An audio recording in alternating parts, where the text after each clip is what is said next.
Hey, what's up, everybody? Eric here with Smart Goals Business Solutions. As you know, Smart Goals is here to provide helpful tips, strategies, and resources for caseworkers. Today, we're talking about self-care. This is a super important topic, so make sure that you are playing this video from time to time. If you're not rejuvenated and energized as a caseworker, you're not going to be that effective as a caseworker. And this industry has a tendency to burn out good people. I don't want you burned out, so self-care is important. I don't think this video will be very long. I'm gonna do my very best to keep it under 5 minutes, so hold me to that, 5 minutes max. Okay, let's get started with some helpful best practices, tips, strategies to self-care. Again, this industry has a tendency to burn out good people. You're good people, and I don't want you burned out. So you have to make sure you're taking care of you first. As I said in the beginning, you can't take care of your clients, your family, your loved ones if you're not taking care of yourself. What are some ways we can take care of ourselves? Here's the first piece of advice. You need to allocate a certain amount of time for yourself every single day. I don't care if that's 20 minutes, 30 minutes, an hour. You figure out what works for you and stick to that. For me personally, I have 30 minutes of self-care a day. 10 minutes of that time is for exercising, physical activity. 10 minutes is for spiritual growth and development. And the other 10 minutes is for relationship and emotional stuff, emotional stability, meditation, things of that sort. That 30 minutes helps me to keep my bearings together. I can't be effective if I'm drained and tired. I can't be effective as a caseworker if I'm really stressed. So to reduce stress, 30 minutes of self-care for myself. For you, it may be a little bit different. It may be a little bit more time, maybe less time. Just depends on the situation. Another thing that I would highly recommend doing is taking some time away from casework. Yes, take a little bit of time away from casework. Again, go to the movies, go to a party, join a community, find a hobby. Something outside of social work that you can find meaning and value in will help you to be a better caseworker.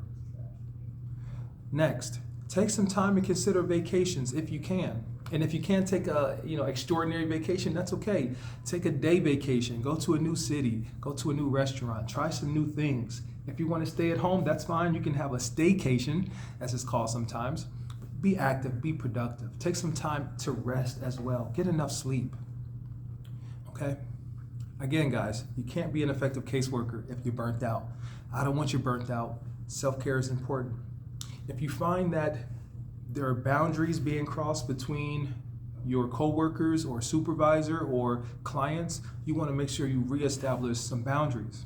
Your client shouldn't be calling you, at ungodly hours. Your supervisor or coworker shouldn't be calling you at ungodly hours. So make sure that you're putting boundaries in place and limits in place, and make sure that you're articulating to your manager or your supervisor what those boundaries are, okay? And stick to those boundaries.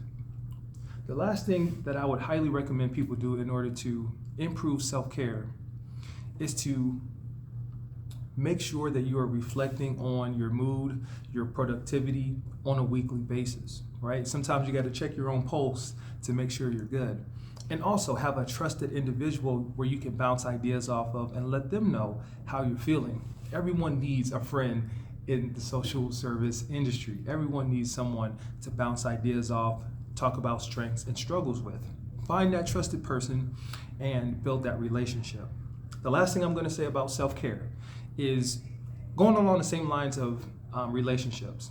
Make sure that you're joining some type of social service group that can add value to your life. For example, I have joined a few Facebook groups that have a lot of social service members in it. And in that, I find a lot of guidance, I find a lot of help, I found a lot of strength, and I have found a lot of resources. So don't be afraid to reach out for help. Articulate if you need help to your supervisor or whomever you need to speak with about it, and make sure you're prioritizing your needs, okay? Again, you can't be effective caseworker if you are burnt out. I don't want you burnt out. This industry has a tendency to burn out good people because we're always giving of ourselves, and very rarely are we getting poured back into. So you got to pour into yourself to keep yourself good, all right? Guys, thank you so much for watching this video. Self-care is important, and I know you're going to take care of yourself. I want you to take care of yourself. I'm almost over my time of 5 minutes, so I'm going to end the video here. Again, my name is Eric with Smart Goals Business Solutions, we're here to offer guidance, best practices, tips, strategies to help you become a good caseworker and continue to be a good caseworker, okay? Again, my name is Eric, and I'm out. Be blessed.